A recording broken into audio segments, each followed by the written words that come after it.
Course 1.4 EPC 3। তো এখানে PPT presentation দেখানো হবে লাইফ সায়েন্স সাবজেক্টের ওপর। তো পিপিটিতে কি থাকবে তার এখানে ছবি দেওয়া হয়েছে। তো পিপিটির ফার্স্ট যে স্লাইড রয়েছে, ফার্স্ট স্লাইডে থাকছে সূচিপত্র। সূচিপত্রতে রয়েছে বাস্তুতন্ত্রের অর্থ, বাস্তুতন্ত্রের সংজ্ঞা, বৈশিষ্ট্য, গুরুত্ব, শ্রেণীবিভাগ আর উপাদান। তো এই অনুযায়ী এবার স্লাইড চলবে। পরের স্লাইডে থাকছে বাস্তুতন্ত্রের অর্থ।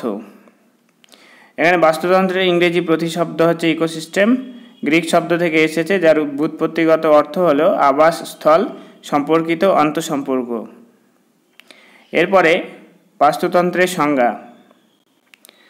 এর পরের স্লাইডে থাকছে বাস্তুতন্ত্রের বৈশিষ্ট্য, নির্দিষ্ট ক্ষেত্র, নির্দিষ্ট সময়, উন্মুক্ত প্রণালী, শক্তির উৎস, সূর্য, বিভিন্ন আয়তন, গতিশীলতা।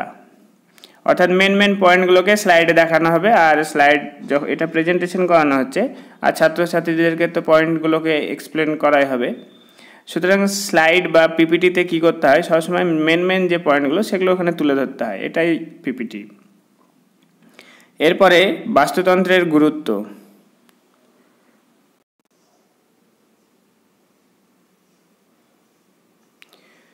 বাস্তুতন্ত্রের গুরুত্ব: জীব বৈচিত্র্য সম্বন্ধে জ্ঞান লাভ, বায়ুমণ্ডলে কার্বন ডাইঅক্সাইড ও অক্সিজেনের ভারসাম্য, পরিবেশ সংরক্ষণ, উদ্ভিদ ও প্রাণীর প্রজাতি রক্ষা করা, খরা ও বন্যার হাত থেকে রক্ষা। এর পরের স্লাইডে রয়েছে বাস্তুতন্ত্রের শ্রেণীবিভাগ। বাস্তুতন্ত্র দুই রকমের, একটা প্রাকৃতিক আর একটা হচ্ছে কৃত্রিম। প্রাকৃতিকটা হচ্ছে দুই রকমের, একটা জলজ আর একটা স্থলজ। জলজটা আবার মোহনার জল, সমুদ্র জল আর স্বাদু জল। আর স্থলজকে দেখানো হয়েছে বনভূমি, তৃণভূমি, মরুভূমি, তুন্দ্রা, সাভানা। তো এর পরের স্লাইডে রয়েছে বাস্তুতন্ত্রের উপাদান।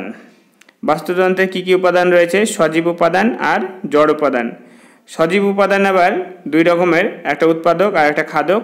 জড় উপাদানগুলি রয়েছে অজৈব উপাদান, জৈব উপাদান আর ভৌত উপাদান।